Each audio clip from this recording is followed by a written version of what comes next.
So we will start with today's session on stomach.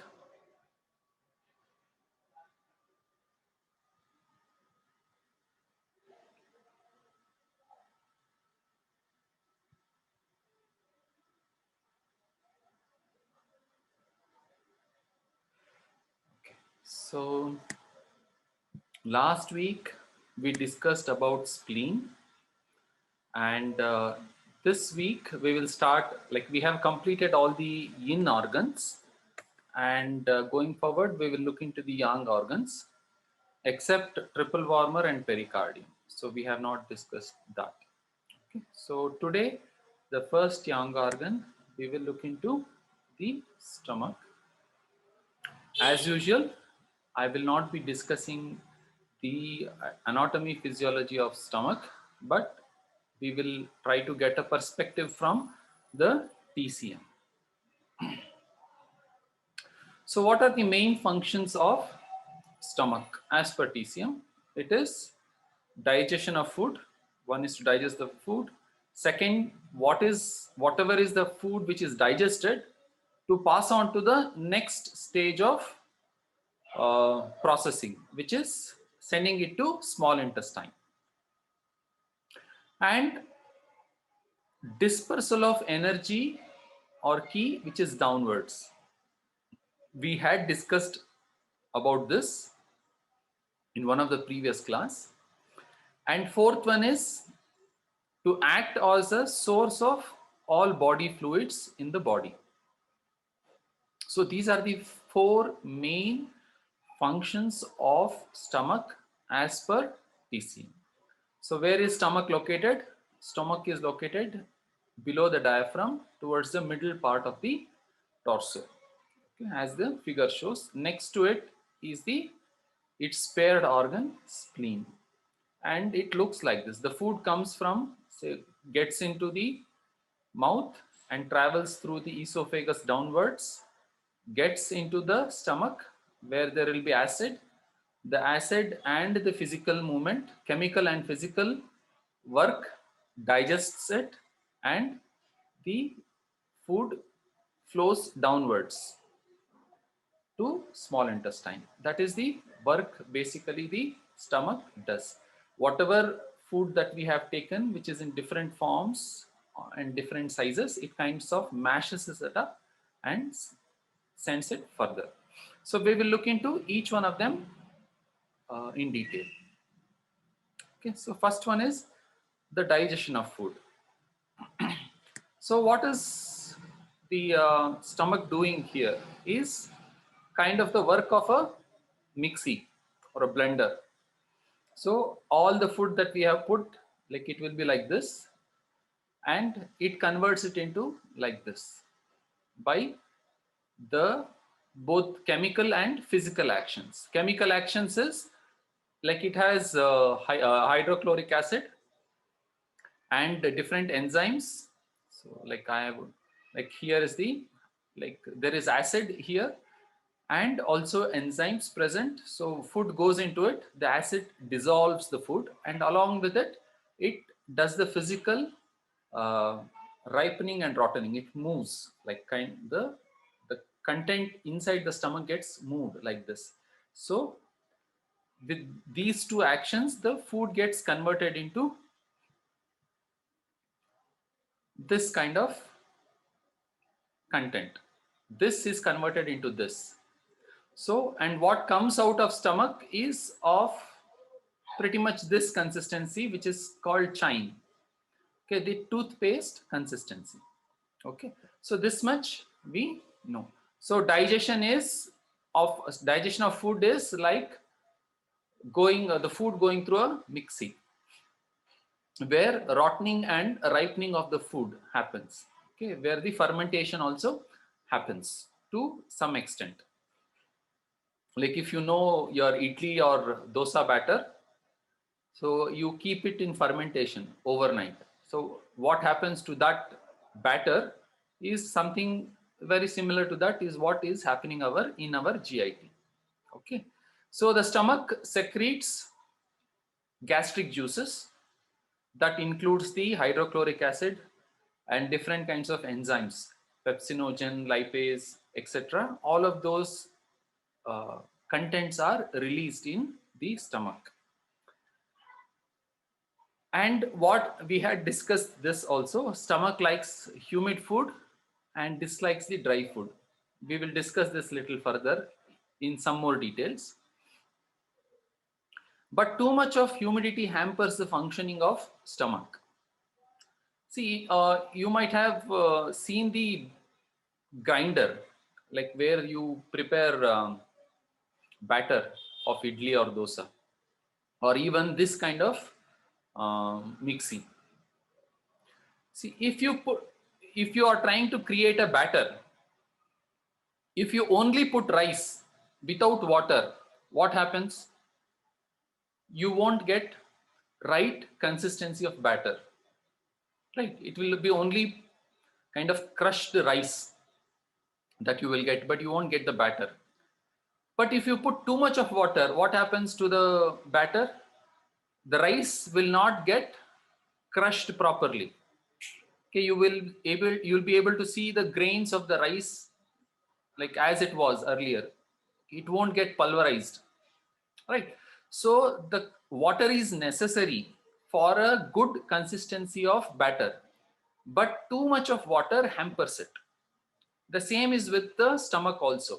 If you only put dry food, okay, it is difficult for it to digest it.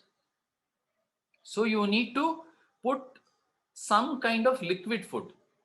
Okay, but if you put too much of liquid, it will hamper because it will dilute the stomach acids too much, and the stomach will not be able to do that ripening and rotting of the food.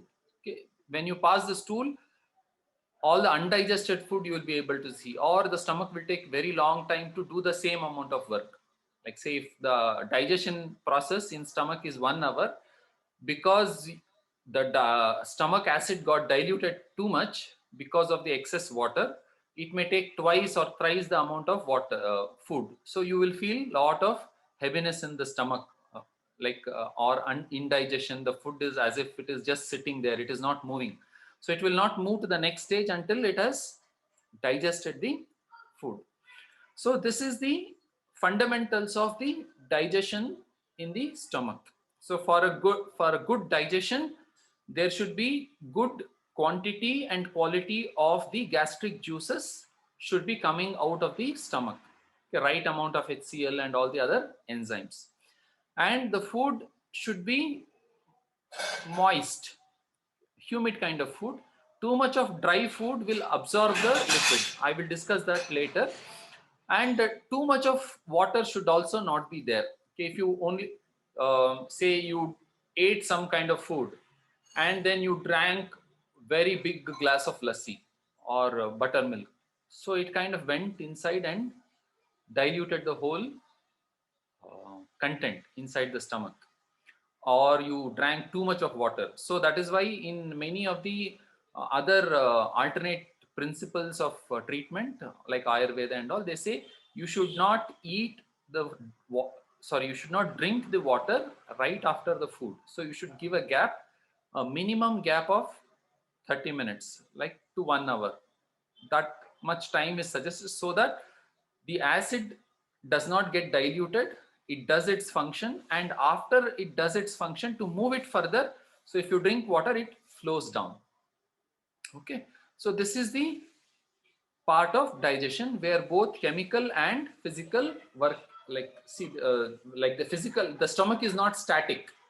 It will be, when you eat the food, it will be moving. Okay, this is the physical work, and the chemical work is the HCl and like gastric juices which is present inside the stomach. These two put together digests the food. Okay, so we'll move to the next step. So we know that one of the work of stomach is to move the energy downwards. Okay, we discussed this in elaboration when we were discussing about the directions of ki. But how do I kind of wrap my head around this concept? So we saw that the stomach moves the key downwards, but whereas the spleen moves the key upwards. How does this function? This we will try to understand here. Okay, so let us take an example of a waterfall. What is happening? The water always flows from a higher level to a lower level. Okay, so here the water is moving from the upper height, higher level to the lower level. But what is happening here is the vapor. Where is the vapor moving? The vapor is moving upwards, right? The water is moving downwards, but the vapor is moving upwards. Vapor is nothing but another form of water, right? Vapor is also the water molecules, but a micro water molecule. What is happening here? The water molecules is moving upwards, but the water is moving downwards. If you understand this, take the same analogy and put it to the stomach and spleen. You will be able to understand it. When before that, I will also give another example. Say you pass like sugarcane crusher, sugarcane juice maker. You would have seen, many of us, all of us would have seen. So where the input is a sugarcane is going, and that sugarcane is converted into two byproducts. Okay, one is the waste, and the other one is the juice. Right? It gets separated. The juice gets collected in a, they would have kept a container, and the waste comes out, right? The fibrous material. So one sugar cane is converted into two sub parts, the juice and the waste. The same is happening when we eat our food. Okay, so when I eat the food, it is also converted into two byproducts. Like don't take it literally. I'm just trying to compare it with the analogy. So two things. One is the juices, and the other one is the waste. Right? The waste has to be thrown out of the body, and the juices have to be used for creating the body, repairing the body, or functioning the body. Right? The waste is not used to function the body. The juices is used to function the body. Now, where should the waste go? It should go downwards, right? Through the anus, the waste comes out. And to help the downward movement, it would require some water, right? If it is fully dry, it is very difficult for things to move downwards. But if it is lubricated with water, it will move easily. Okay, so the water is moving downwards, the vapor is moving upwards. So the same way in our body, the waste is moving downwards. The stomach is pushing the waste downwards, and the spleen, which is taking the nutrients like the juices, it is sending the juices upwards. Okay, just a moment. Okay, the waste, similarly, the food waste is moving downwards towards the large intestine, and it would be thrown out, excreted through the anus downwards. The waste food is moving downwards, and the nutrients extracted from the food is rising upwards. And for this nutrient moving upwards, spleen is responsible, and the waste moving downwards, stomach is responsible. Okay, so second, stomach energy has two things to do. One is to digest the food and to send the wastes or whatever the digested food downwards to work. Digestion and sending downwards. Now, if someone eats too much of food, heavy food, no, if someone eats too much of food, lot of energy will go in digestion itself, and the stomach will not have enough energy to send the food downwards. right? If it is 0.5 plus 0.5 is equal to 1, but if digestion itself takes 0.8, only 0.2 will be left for sending downwards. So what happens? The food will sit there itself. Okay, slowly it will move. The retention of food will happen in the stomach.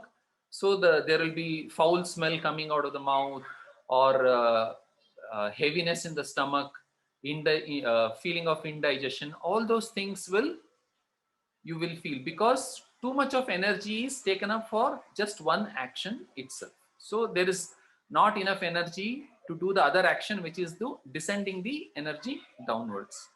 So whenever we say movement of energy downwards, it includes multiple things. Okay, one is, it is from here, which is cardiac sphincter, okay, the first sphincter, or you can say it as a lid. The first lid to pull the food down from the esophagus through the lid into the stomach. This is the first work. And second one is to ripen and rotten the food over here in the stomach, okay, by releasing all the gastric juices. And next is to move that digested food into through the second sphincter, the pyloric sphincter. So it has to push the food downwards into the small intestine, pulling the food, digesting, and sending it down. It includes all the three actions, and also sending it further down. Okay, that even that energy throughout the GIT, moving it downwards, is controlled by the stomach. Okay, so why I gave this example is these two sphincters, the first sphincter, which is called the cardiac sphincter, and the second sphincter, the pyloric sphincter, is controlled by the stomach. Okay, the stomach sphincters is nothing but small gates. Okay, it will close up, like it is one unidirectional gate. So the food which comes from the esophagus will go downwards, but not the other way in general conditions. But in extreme conditions, if the sphincter is loose, or if there is too much of food which has been taken in, and there is pressure, then the sphincter will become loose, and the food will try to come up. Okay, and this we call in TCM as the rebellious key, or the key which is trying to contravection. So the key which is trying to move upwards. Okay.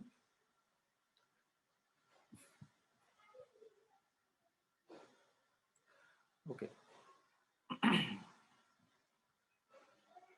So we discussed about the downward movement of the stomach. Okay. And for any downward movement, if there is liquid, it would help in the movement downwards, because it will act as a lubricant.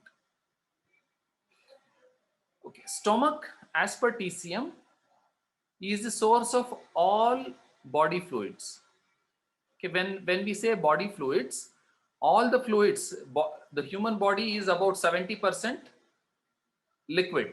Okay, like water, we say water.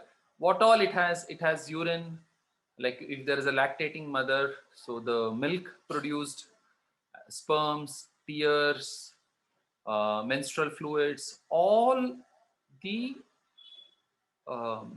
fluids, the bodily fluids, is the source of that is stomach.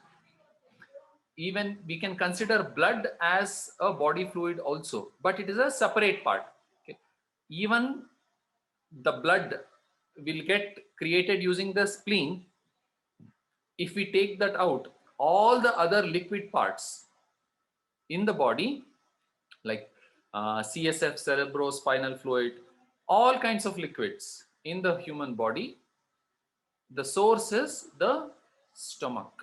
That is what TCM says. So how do we harm the stomach? Is due to hurry, worry, curry. Okay, like eating food in a hurry, not in a stable, calm state. Okay, and worrying too much. Okay, all of these things hampers. Okay, yes, Sushila ma'am, you have raised the hand. I don't want to pass this now. I thought I'll ask in the end. Uh-huh. But we're talking here about fluids. Hmm. The fluids of the stomach, the gastric juice itself is also a fluid.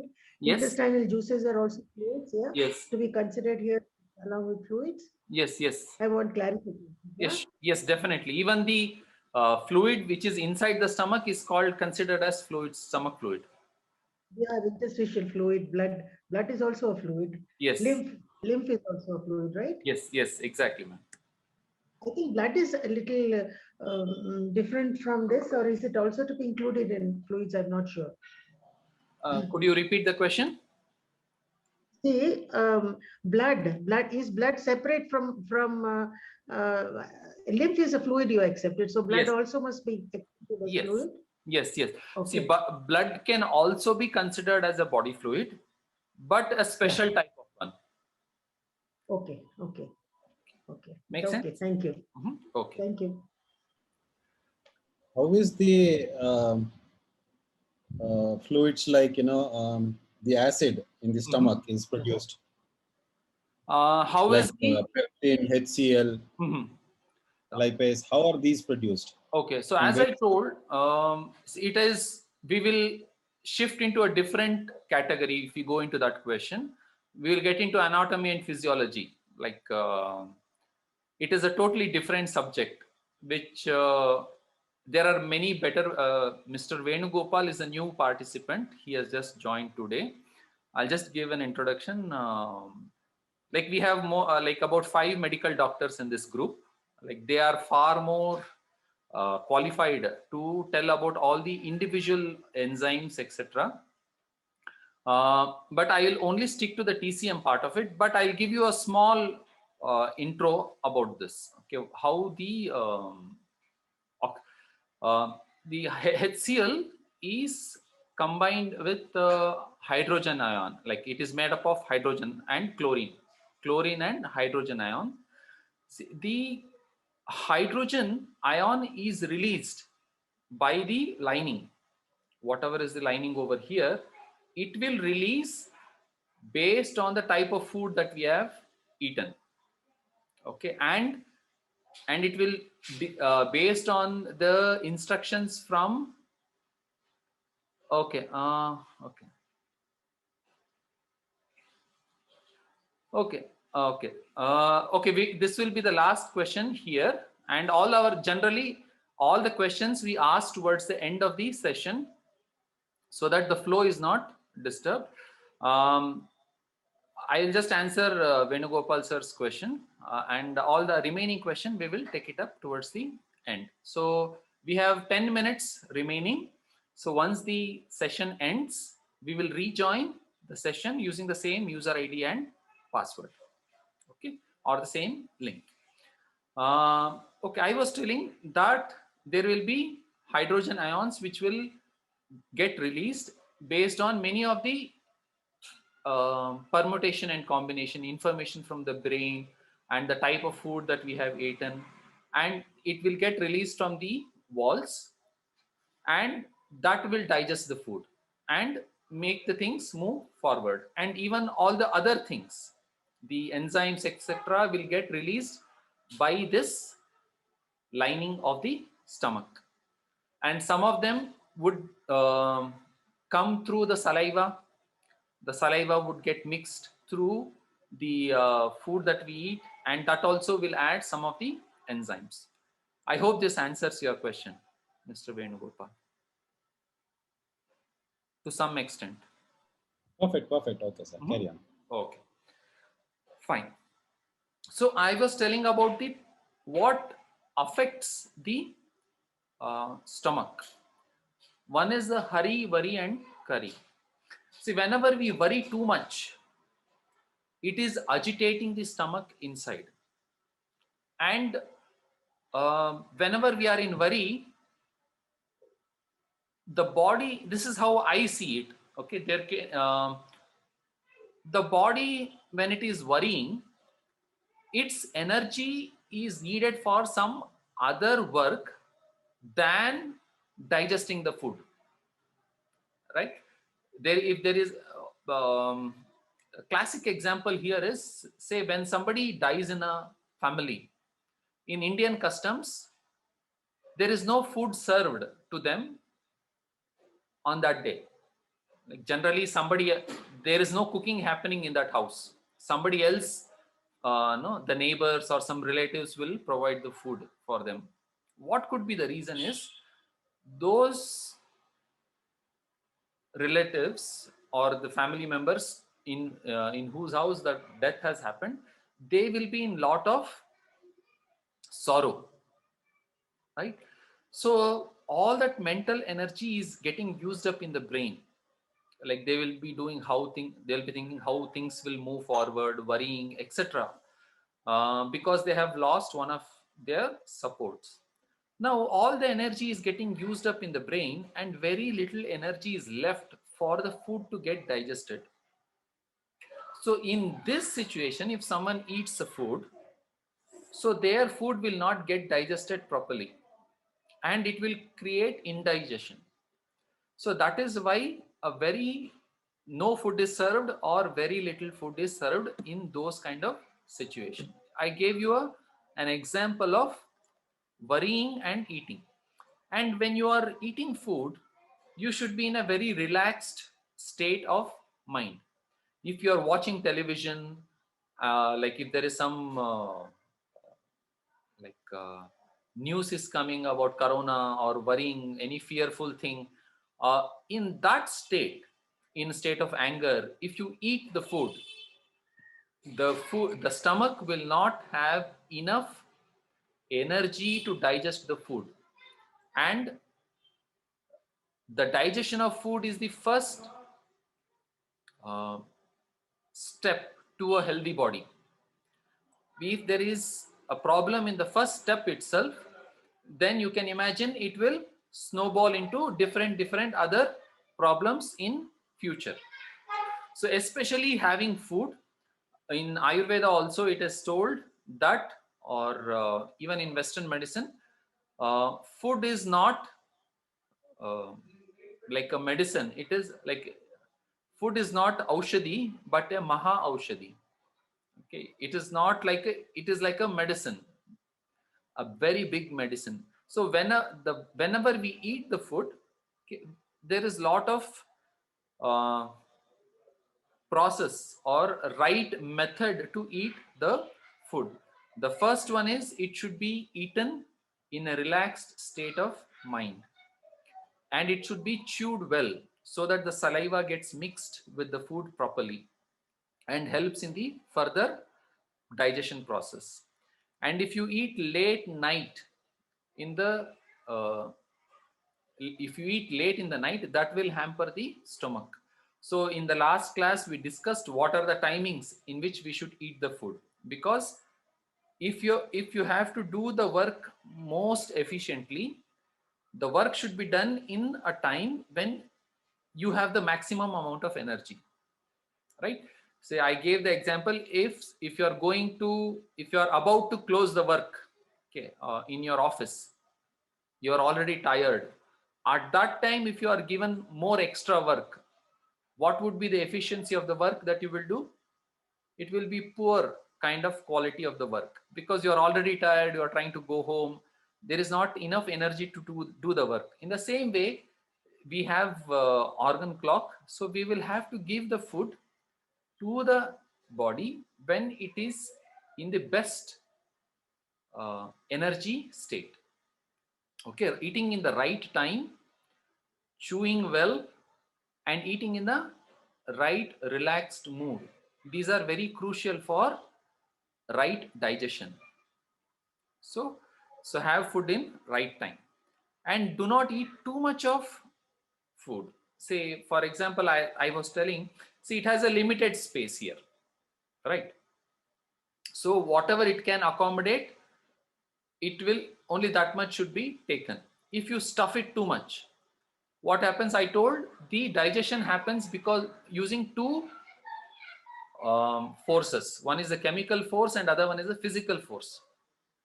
The stomach has to do this work, right? Now, if you eat too much and if it get expanded, so what happens? It can only do this much of, it cannot do the proper like movement. So it will be the movement, the one of the force, the physical force will be totally restricted. So 50% of your digestive energy is taken out. And second, the liquid which the stomach has produced, it may not be sufficient to dissolve the entire content which is put into the stomach. So too much of food is not advised because it will put lot of workload on the stomach. And too much of dry food, okay, in the last class also we discussed, stomach doesn't like the dry food. So if you put dry stuff into this, what happens? It will absorb the liquid, right? Say it is just like a sponge. If you put a sponge into the water, the sponge will absorb all the moisture, the water. In the same way, example, let us take any dry food like a bread or a roti, okay, or a chapati. So if you put that inside this, what happens? It is dry, so it will absorb the liquid. So the stomach will have to produce more liquid. But if you put a rice and sambar, it is not that dry, so it will not absorb too much of liquid. So it is easier for the stomach to digest it. Okay, so this is the reason why the stomach doesn't like the dry food.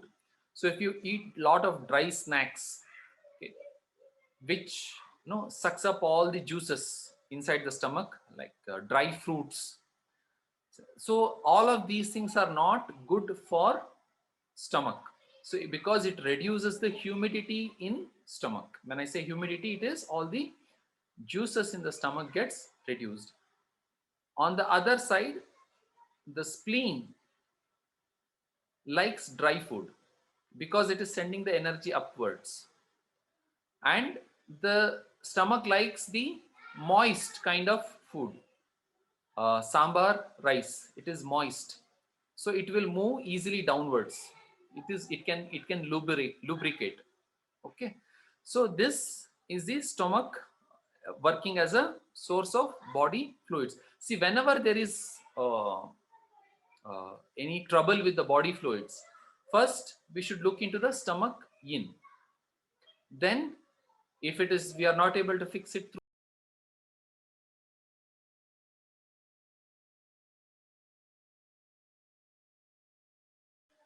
sorry, we will continue with the class. So we discussed about the body fluids. Okay, so next is, stomach is sending the food to the small intestine, like the chyme. Chyme is the one which is in the toothpaste consistency.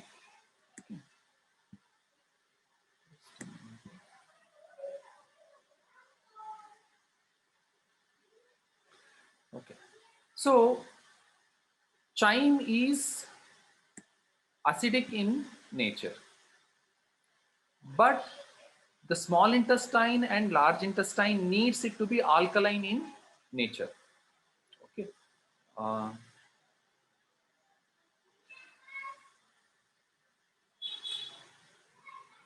imagine this is so much of acid. What is the pH level of stomach acid? It is like somewhere around 1 to 2. That is the pH. It is highly acidic in nature. If you take this one drop of acid and put somewhere on the table, wooden table or metal table, it will create a hole in it. It is so highly acidic, this content. Now, when the food gets mixed in this content, the food will also be very acidic. But if that level of acidic content flows downwards into the small intestine and large intestine, it will burn the small intestine and large intestine. So the content of this chyme, which is coming out of this sphincter, has to be neutralized, or the acidity has to be reduced. How it will reduce, that part we will see in the next session, which is when we discuss the small intestine. Okay, so what I was trying to say is the content which is coming out of the stomach is highly acidic, and it needs to be alkalized, okay, before sending it to small intestine. So this part we will continue in the next class. I did not create more content because there were some questions. I thought I will discuss the question and answer part. So the first question was about how to use the pressure. Madam, if you could ask the question once again here, so that everyone can listen to the question. Yeah, I'm new to acupressure. I don't know how to do the pressure and how much force we have to apply, and how much is more and how much is less. I don't know. And how to tonify, or some too much pressure may can sedate or tonify. So that I don't know. I just studied acupuncture, so I can needle. I also studied sujok, so I can put seeds and also magnets. So that's it. Okay. So this is Thank a you. vast subject by itself.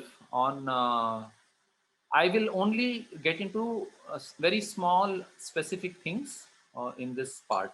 Okay. So let us see. On our hand, we have organs. Okay, you would have known this. Okay, in the Sujok correspondence system, there are organs on our hand. Okay, say for example, heart, lungs, liver, large intestine, SI, all those things. On the back side, we have our spine, kidney, etc. So the same organs is present, like it is something like this. The entire body is mapped onto our palm, and the entire body is also mapped into our finger, and that mapping of the whole body on a finger is called as insect system. Okay, I'm not going into the details of it. So like the whole body is present in just one finger. Every finger has the entire body, the mapping of it, and the entire palm also has the mapping of the whole body. Now what acupressure says is, whenever there is an imbalance in an organ, you have to give pressure to it. So this is for the organs. Now the same palm has the meridians also plotted on it.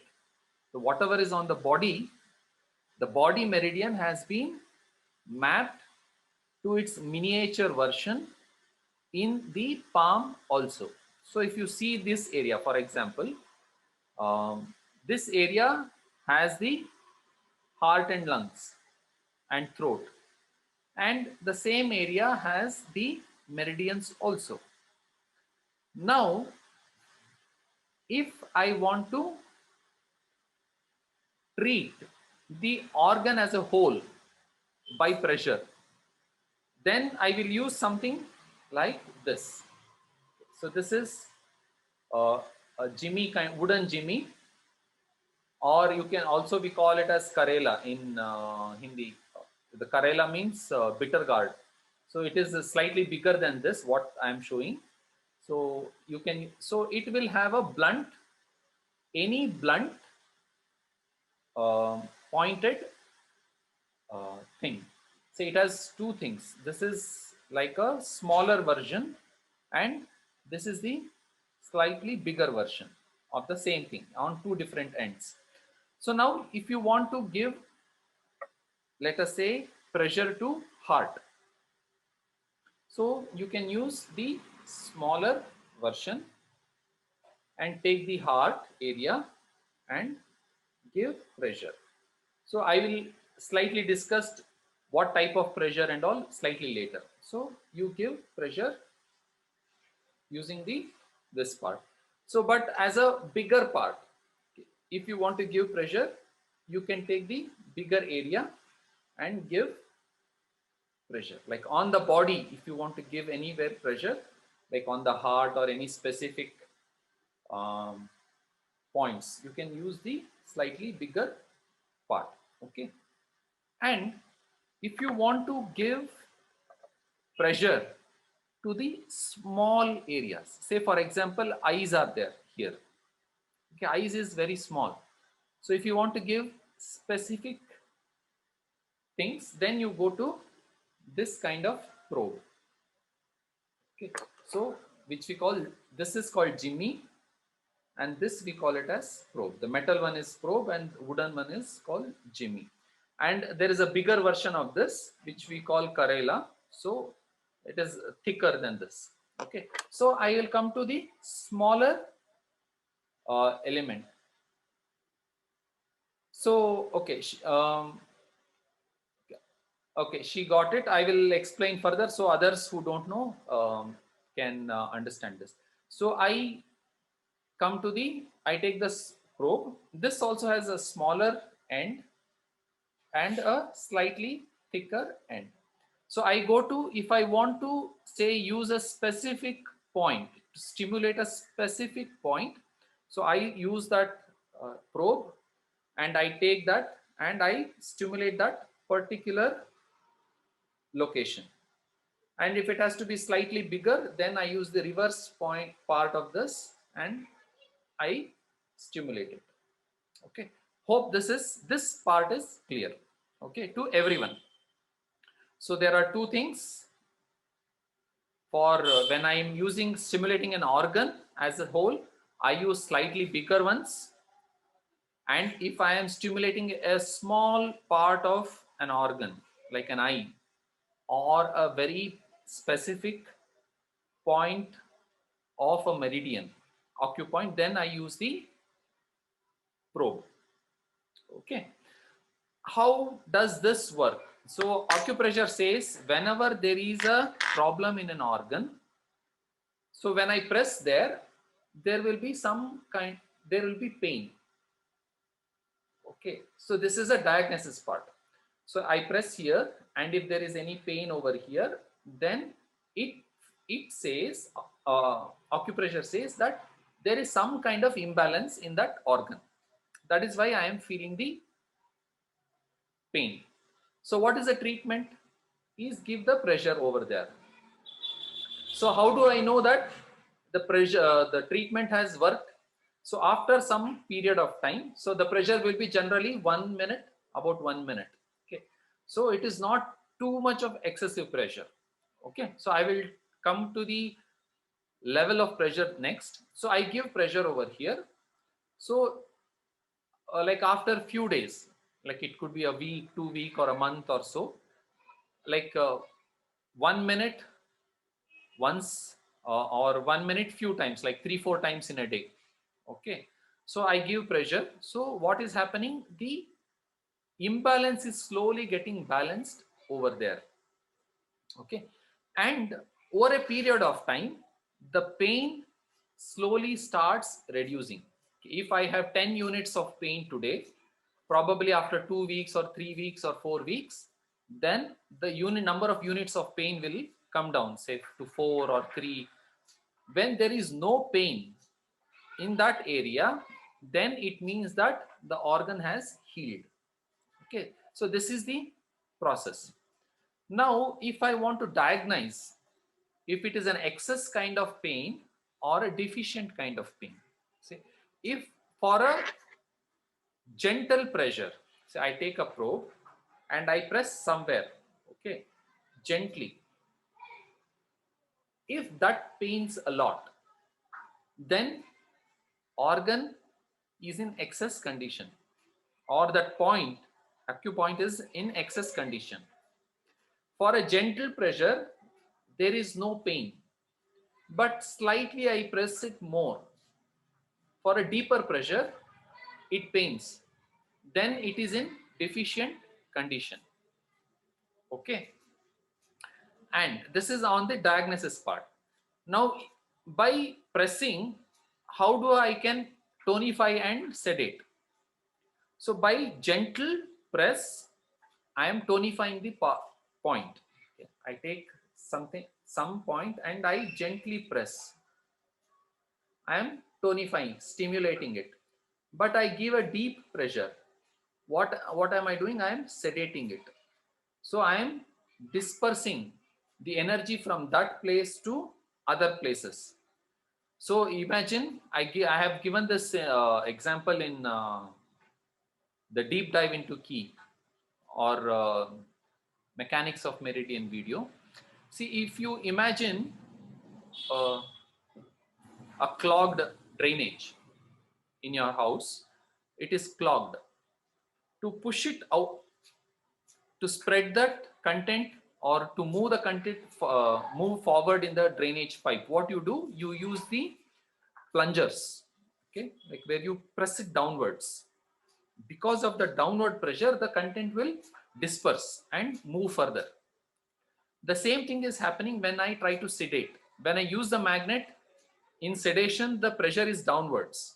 Okay. So please watch the mechanics of toning and sedating, the inner mechanics of tone and sedate, that video. In that I have explained it. When I'm sedating, the pressure is downwards. So by pushing the pressure downwards, I spread it, all the stagnated energies.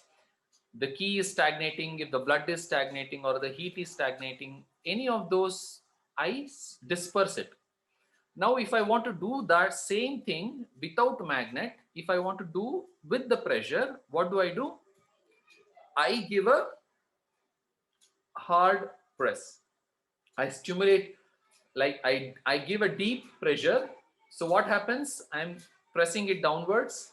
Because of the deep pressure, the energy will disperse. Okay. So this is the sedation. Deep pressure is sedation in pressure, and gentle pressure is tonification in pressure. Okay. And this pressure can be given in different ways. One is through acupressure instruments. If you don't have any of this, you can use a pen, any blunt area. So you can take the pen and give pressure. Okay. I hope this part is clear. Or you can use seeds, like stones, any blunt object can be used to provide pressure to the points. And it is a big theory by itself. What type of seed to use, for how long to use, for which problem, which seed to use, that is called as seed therapy. Like it has its own details. And I can do the same thing with color. Which color to use for tonification, which color for sedation, which color for which organ, for how long, all of that is a color therapy. And if I use the needle, how to tone a meridian, how to sedate a meridian, which type of needle to use, at what depth to use, that is acupuncture. Okay. And if I use the magnets to tone and sedate, increase or decrease the energy, that is called magnet therapy. And I don't use the magnet or needle or any of the things. I only use some pressure using some objects. It is called acupressure. Okay. Hope it is clear to everyone, and especially Liti Rajesh madam. Any questions on this?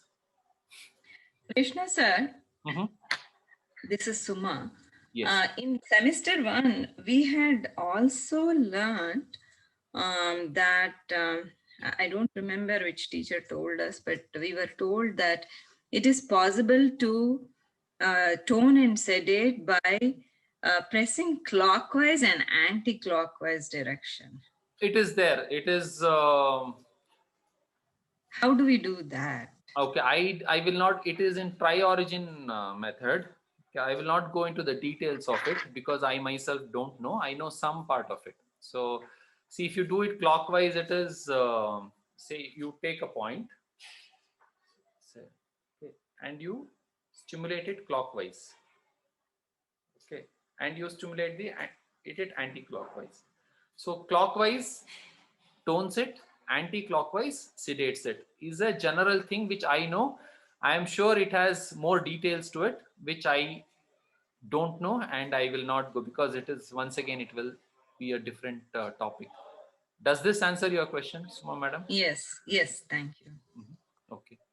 So any other questions on this? Litti Rajesh madam, you got your answer? Yeah. Okay. Thank you. Welcome. So, Krishnamurthy sir, yes, Dr. Revati. yes, good evening. madam. Yeah, there's one doubt regarding today's lecture. Mhm. You said the stomach is sending the waste downwards Mhm. and it is sending the nutrients to the spleen. Spleen is sending it upwards. Okay. Mhm. Now, nutrients from the stomach, how does it reach the spleen? Now, normally, if you see the anatomy and physiology, it is absorbed and then it is distributed to every part of the body. Mhm. Now, specifically, this has a connection between stomach and spleen.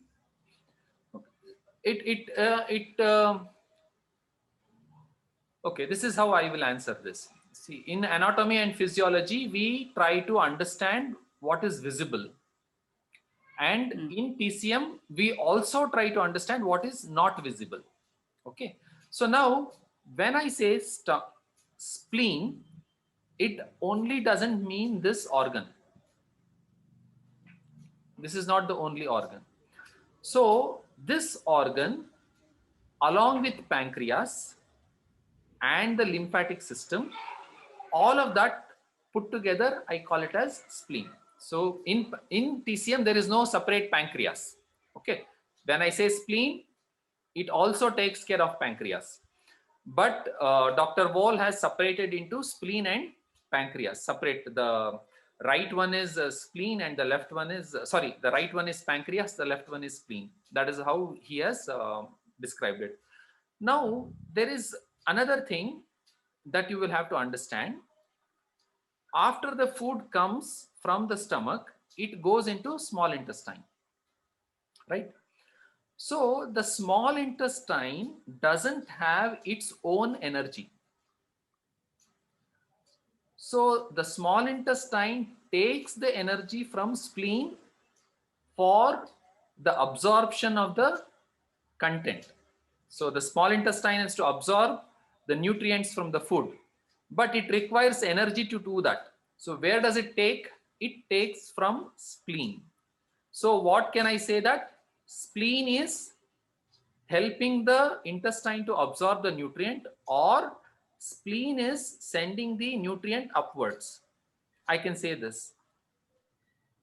There is no physical tube-like structure between stomach and spleen, but the tube which is going further, to that the spleen is giving energy, and that is why we say that the spleen is sending the nutrient upwards.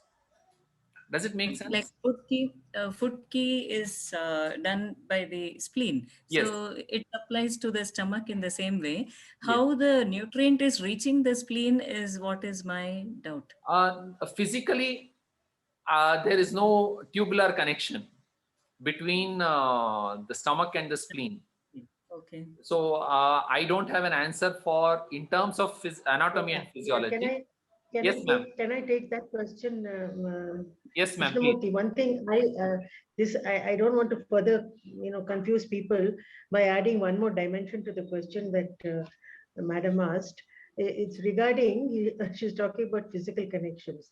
Look here, like over here, I will tell you about the energy connections. Small intestine is paired organ is the heart. Okay, so it should get its energy from there or from its mother organ, which happens to be the liver. Okay, liver and gallbladder. So how is it that we are relating the energy through the small intestine from the stomach is one question. Second thing is, if you talk about physical connections as far as we are concerned as allopaths, the stomach shares a lot of blood vessel connections between the spleen and the stomach do exist. If you look at the blood vessel, at least the anatomy of the stomach, we'll see that there is a lot of connection between the both the what should we say, the all the splanchnic what should we say, blood vessels are interconnected, particularly lung and spleen.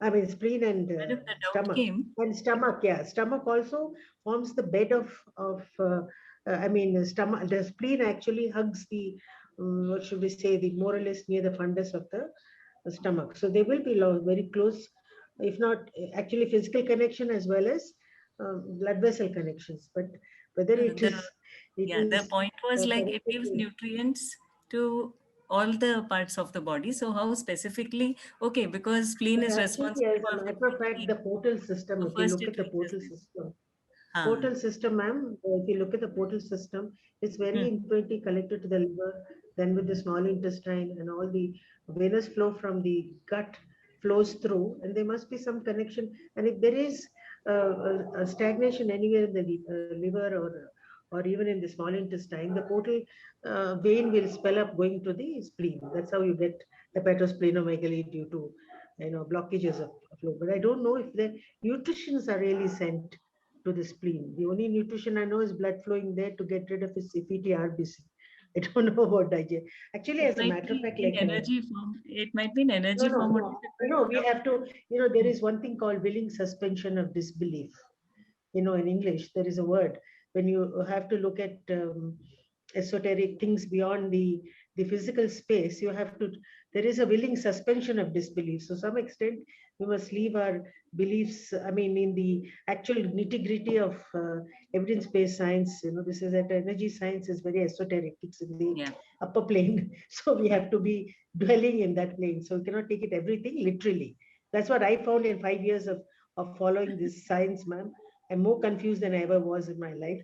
But I'm trying to find the sinks in some ways. And I tell you what Ayurvedic acupressure does, but in Chinese also, I'm told, has a backdrop from our ancient scientific sort of thought.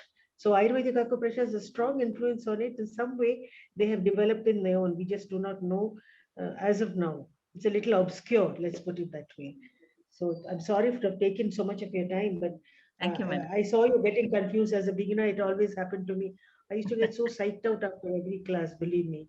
So now I'm beginning to have a little bit more wisdom.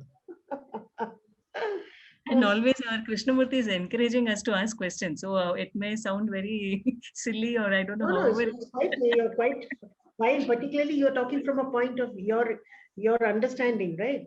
So those who don't understand, that's what I said.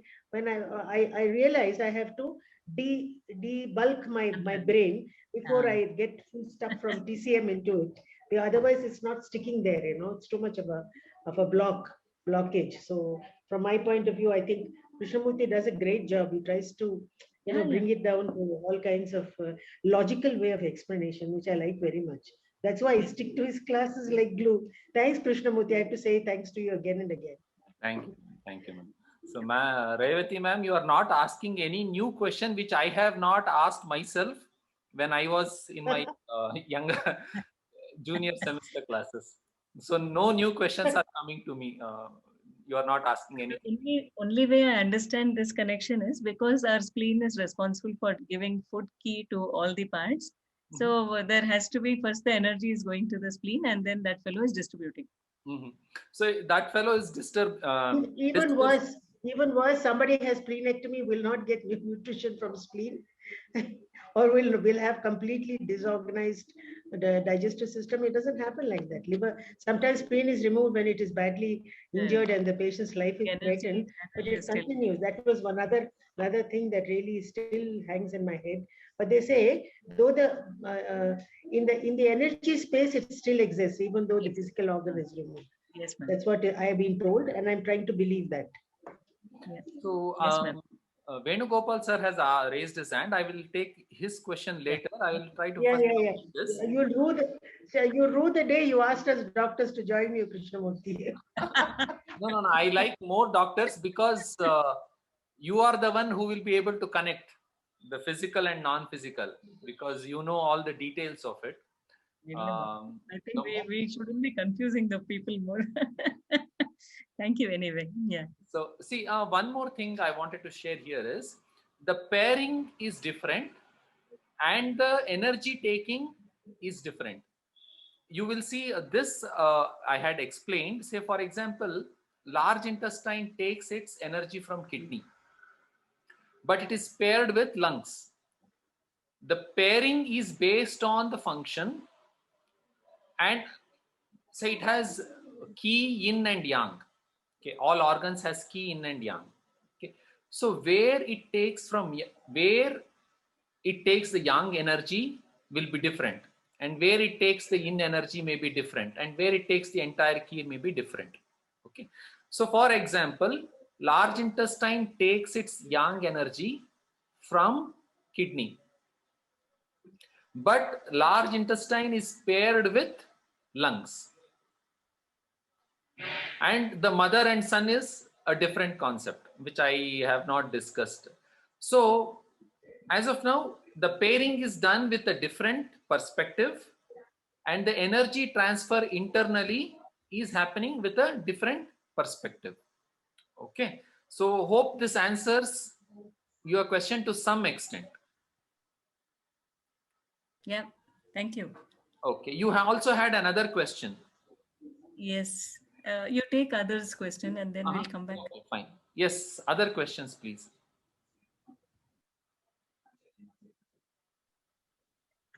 Sir, I have 10 minutes. So good evening, sir. good evening, ma'am. Sir, may I ask a question? Yes, Yeah. Sir, I don't know how this is connected to TCM, but one of your PPT which showed the digestion of food in the stomach, you represented a mixie jar, right, sir? Yes. So the contents in the mixie jar were all different types. Yes. So does that also apply what happens inside the stomach? Like anything eaten will be digested all together, or at different levels of what we eat? Like we start off we eating raw food or raw vegetables or raw salads or something like that, and then we eat the cooked food or something like that we eat. So will those also be digested according to the food we eat, or everything goes into the stomach and everything gets digested? Everything needs, see, if you should see it in terms of, like, say, physics. You put two different types of contents which is of different densities. For example, there is water. Upon that you put some oil. What happens to the oil? It floats on the water. If you put honey into the water, it will go down, right? So in that way, there should be some form of layering happening in the food. Say if you put something which is more dense, it should automatically go and settle downwards. A lighter form of food should sit on top of it. So in that way, it would have, the layering would be happening. And second, the foods, like what we take, there is something called food combination. Okay, we should not be eating say fruits after a heavy meal, because the fruits will get digested fast and sit on the top while the bottom part is still getting digested, right? So what happens, it gets putrefied, fermented very fast, and it will create it will hamper the digestion process. So there is some second element called food combinations. What goes well with what is to be understood, and we should take food in that way itself. And the third aspect is, I think it performs, I will have to take the assistance of doctors here. It does a batch processing. See, it's not that I ate something, the 10% of it sends, and remaining 90 it tries to digest, and within that 90, 10 more percent is done, then it sends it out, and remaining, no, I don't think it does it in that way. It will be doing a batch processing. You eat one set of food. No, it's time. You just said it's time. It completely sort of churns up the whole mobility of the stomach. The stomach has a strong muscles, you've seen, no? Yes. It is to make sure that the food is mixed very well with the entire contents of the enzymes and the juices.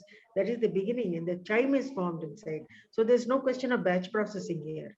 So the whole thing is done. Only batch thing would be the stomach allows fluid to flow out first through the pyloric sphincter, while it retains the more solid contents in the stomach. This is physical. I'm talking about physiological processes in human physiology. Therefore, it mixes it, to make it better. In fact, it gets rid of the water in the stomach, for your information.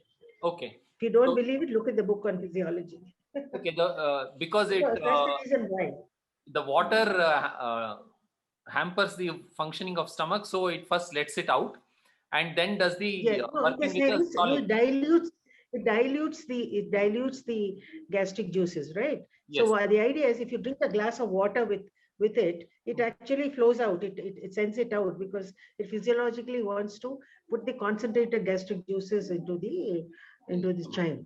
So therefore, if you drink water first, if you even before you drink, before you have food, if you drink a glass of water, it forms like a channel and it flows out from the pyloric area. So is not retained in the stomach. Water is not retained in the stomach. Well, for the very fact, unless you're drinking lots and lots and lots of water. I'm talking about physiological amounts of water. So this is when I said that the batch and recently I teach. I've been teaching all of them all over again. I've been going through physiology in great detail. So this is what I learned newly. So my foggy aging brain had to recap. So I thought I'll share it with you. Thank you, ma'am. So, but when I told Thank you. batch processing, let us say you eat food, and after 10 minutes you eat another food, and after 10 minutes you eat another food. So 3 kind of food you have eaten. So it doesn't mean the stomach first process the the first 10 minutes food, digests, it sends, then the second 10 minutes, then the third. No, like entire 30 minutes food is No. one batch. No, And as then- it is, it's like in your mixie. Yes. You add one lot, Hmm. and then while it's grinding, you add another lot. It will grind all together. No. Yes, It's the yes. same story. This It's the time. same thing over here. So that, You've given the simile of mixing. yes, sir. So So it's the same thing in the stomach. yeah, so it is not independent layers. One full batch gets processed. Sir, it is said that carbohydrate is digested in saliva itself, in the buccal cavity, and digestion Yes, to a starts certain from the extent, yes. Yes, ma'am. Yes, it is And the true, but protein- it is sequentially done in different places. In the same area, it is done together, They don't batch-wise do it. Only thing is, in the small intestine, there is what is called segmentation, Segmentation is to mix. Then after that, you'll have peristalsis to move forward. Yeah. Forward. So when you mix the food and you have a little bit of pendulous movement over there, when you have got rapid peristalsis, it tends to sort of swirl it around a little bit. That's why the small intestine is structured to have a lot of movement for itself. So these are the things, the movements that are really happen in the gut are in the small intestine, actually physical movements, if you talk about the internal contents, to make 100% sure that the entire amount is mixed with the juices, and in the higher GI tract and in the lower GI tract, as it's getting absorbed in the small intestine, it makes 100% sure that maximum surface of the intestine is applied through its various villi and and its various folds in the thing, that makes 100% sure that it absorbs as much as possible through its lacteals and all the blood vessels that are associated in the villi. So that's why it absorbs it and sends it through the blood again back to the portal circulation. And of course, you have the lymph also, where you have very good big fatty molecules that cannot be absorbed through capillary. It goes through lymph and cisterna chyli straight to the heart. So that's how it is. This is physiology. So I have 1 more minute left. So yes, ma'am, there was Bindu ma'am had raised her hand. Venugopal sir also has raised the hand. I asked the question, sir. I asked You the asked, so you question. got I your was the one who asked about the digestion. so you got your answers, right? Yeah, I got an answer. And may I request you one thing, sir? Yes. Can you share your PPT, sir? It is so informative.